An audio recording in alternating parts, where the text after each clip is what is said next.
Shalom semuanya, perkenalkan nama saya Melusofa Saragi. Pada kesempatan ini saya mencoba untuk berbagi cerita kepada teman-teman semua dimanapun berada. Saya yakin pada kesempatan ini teman-teman pun memiliki banyak waktu untuk mendengarkan podcast ini. Nah, saat ini saya mengambil tema yaitu PPKM. PPKM, yap, tepat sekali. Saat ini kita dalam situasi PPKM, masa PPKM yang terus berkelanjutan. Tapi bagi saya PPKM itu tidak menakutkan dan tetap memberikan kekuatan kepada diri saya. Kenapa? Karena PPKM itu bagi saya berarti percayalah, pasti Kristus menolong. Nah, teman-teman, di sini saya mencoba mengambil satu perikop kitab suci yang sungguh sangat menarik di dalam hidup saya, yaitu dari Injil Lukas bab 11 ayat 9. Beginilah bunyinya. Oleh karena itu, aku berkata kepadamu, mintalah, maka akan diberikan kepadamu. Carilah, maka kamu akan mendapat. Ketoklah, maka pintu akan dibukakan bagimu.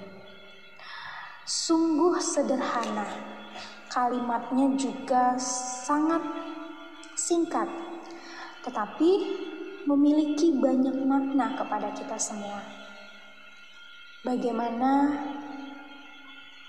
Tuhan sedang memproses iman kita.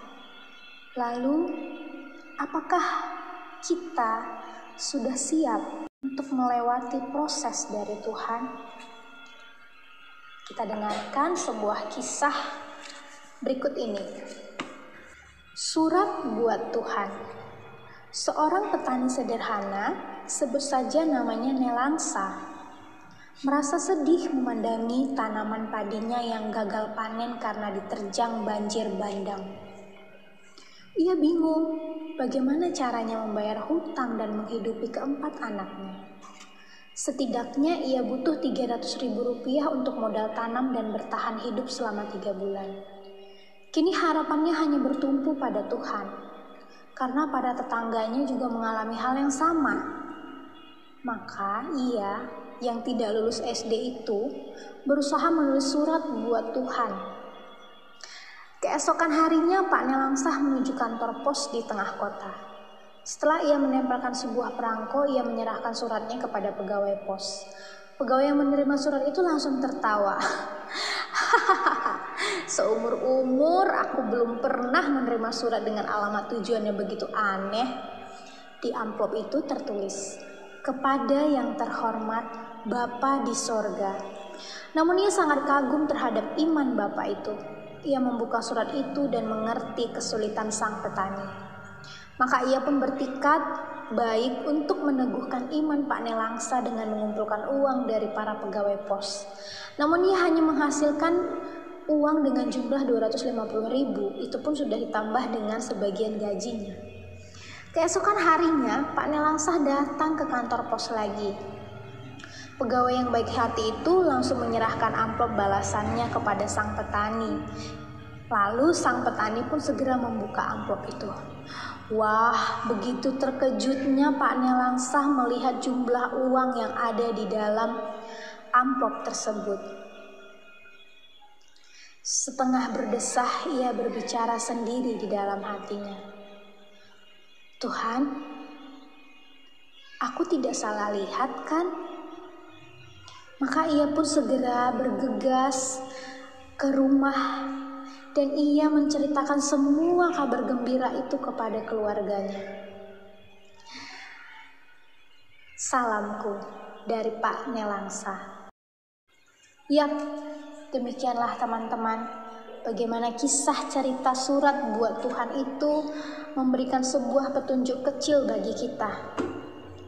Kita hubungkan juga dengan bacaan Injil tadi dari Lukas, juga mengatakan, mintalah, maka kamu akan diberi. Carilah, maka kamu akan mendapat. Ketuklah, maka pintu akan dibukakan.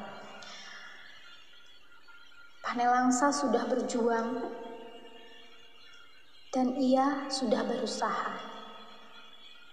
Lalu yang terakhir, dia menyerahkan seluruhnya kepada Tuhan. Dan ternyata Tuhan menjawab doa Pak Nelangsa. Tuhan hadir melalui orang-orang di sekitar kita. Kita tidak tahu kapan dan kita tidak tahu dalam bentuk apa. Semua sesuai dengan rencana Tuhan. Nah, sekarang kepada kita, apakah kita sudah mempersiapkannya dengan baik? Apakah kita sudah melalui proses yang diberikan Tuhan? Mari kita tanyakan pada diri kita sendiri. Bagaimana kita bisa menjadikan Kristus satu-satunya penolong di dalam hidup kita? Berdoalah dan berusahalah. Ketika kita berdoa, lalu kita berusaha dan membawanya dalam doa, maka Tuhan akan mengabulkan doa kita. Lalu Kristus pun menjadi penolong kita, dan kita pun hidup di dalam Kristus. Terima kasih teman-teman telah mendengarkan sebagian dari sharing saya pada hari ini. Sampai bertemu kembali dalam tema yang berikutnya, dan semoga sharing pada kesempatan ini memberikan motivasi kepada teman-teman semua supaya kita semua semakin semangat di dalam masa PPKM ini. Ingat, jangan biarkan kekhawatiran melangkah di dalam hidupmu. Lepaskan karena Kristus penolong kita. Percayalah, pasti Kristus menolong. PPKM, Shalom dan sampai bertemu.